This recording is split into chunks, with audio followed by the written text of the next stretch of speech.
people always ask you, how do you succeed, whether it's on the field or off the field? And the expectation is often that it's going to be something profound or something of a technical nature. But in reality, the only thing that really matters is having a won't quit attitude.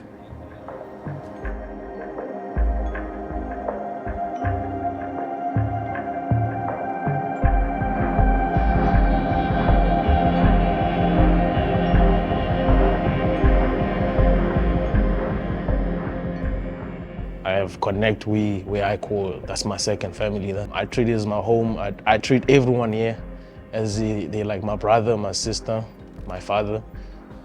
Yeah, sometimes it does feel like a family for all good and bad reasons. I think in the first instance it was almost a literal sense of family, and out of necessity. We worked with young people in the most challenging circumstances. They needed male role models, they needed father figures, uncle figures, whatever you like, even elder brother figures.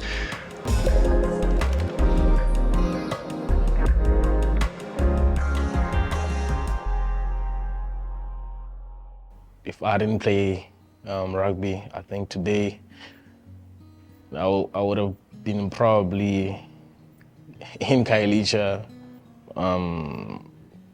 smoking drugs, mixed up with bad friends. I'm saying this because most of my mates that I used to play with, me and Lamla, that's what they're doing currently. I never met Rabbi. I will just be another kid from Khayelitsha. I'll probably be on drugs or probably be stealing people's stuff or whatever. So through Rabbi and through Connect, I've managed to learn a lot of life lessons. I managed to learn how to, how to mingle with people, how to communicate, how to be happy and how to be happy as well as a person, and it's just great. I promise you, these guys that had talent, that had bigger talent, that were way better than me, Lamla and other guys, but they just didn't make it because of the drug situation, because they chose drugs than sport. So I feel like if I was in here or was not playing rugby, I would have leaned more on that side with them.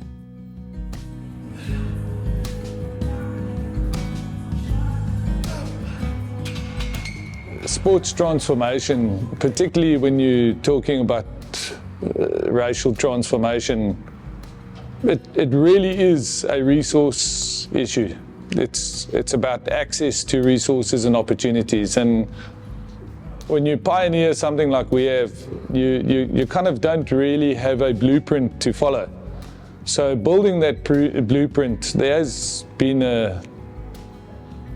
some naysayers, and that's something that I'm really happy about, is that we've built the blueprint now.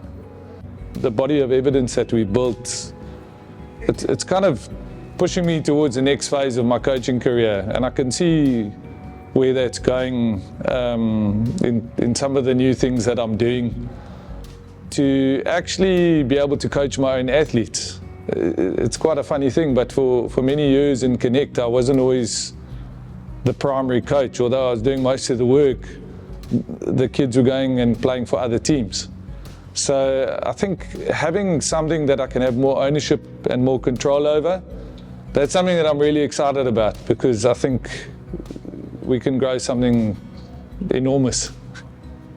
I think if you look back over the last 10 years, while there was a feeling of where it would go, you could never predict it. So next 10 years, don't know, honestly. But I think the most important thing is that it continues to grow.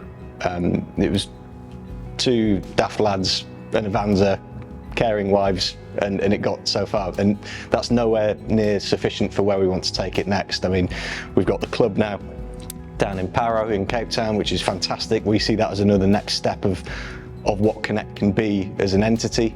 We're already starting to look at what we can do overseas. I would love to take what has been a unique thing in unique South African circumstances. Well, why can't the lessons we've learned from that be taken elsewhere into different contexts? into, I don't know, in inner city areas in England, for example, although I'm biased there, but anywhere around the world, why not? Take it away from rugby, take it beyond that, because I think the heart of what we've done, rugby has been a primary tool along with other sports activities and what have you, but it's about people.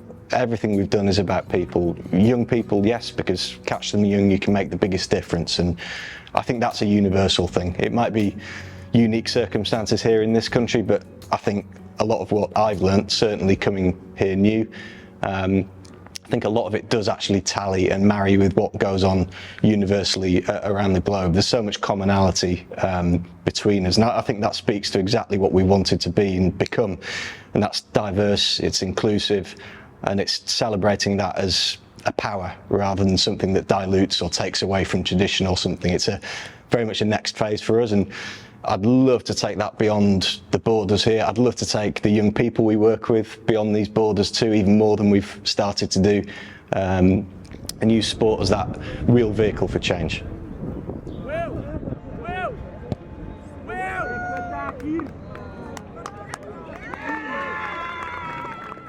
You know, looking back now, the pieces of the puzzle are really beginning to come together. The intensity we have been going at for the last 10 years has not changed much. The difference is now is that we have brick and mortar structures.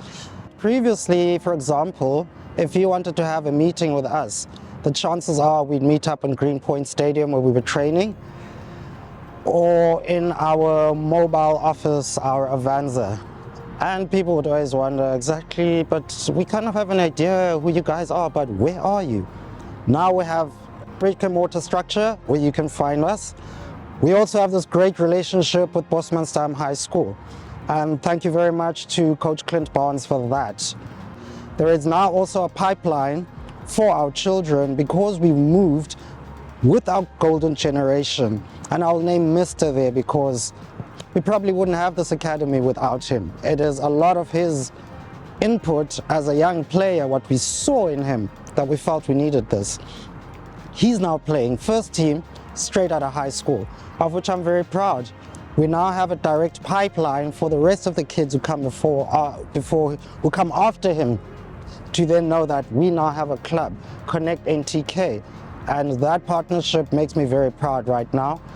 And most importantly, that's where the job of development and transformation will continue, because we want our athletes to use the club as a springboard to greater things. I foresee now a lot more guys taking the jump into the provincial franchises. More than that, going overseas to follow the road that Nick and Radar have pursued. Another thing I must say with our pathways is that when you look at somebody like Coach Luto, so I can see LT becoming a greater coach in whatever capacity he'd like to be. And I'll go back to Luto, Lamla and Lucanio several times. They are gainfully employed right now. And we, through them, we're showing that that's what we're actually about, creating functional, responsible citizens of society.